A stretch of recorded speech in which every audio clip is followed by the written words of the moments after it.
पोस्टाची तार सेवा आजच्याच दिवशी म्हणजे 14 जुलै 2013 रोजी संपुष्टात आली.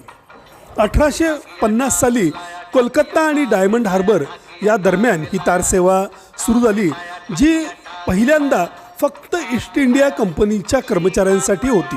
मात्र 1854 पासून ही सामान्य जनतेसाठीही वापरण्यात आली.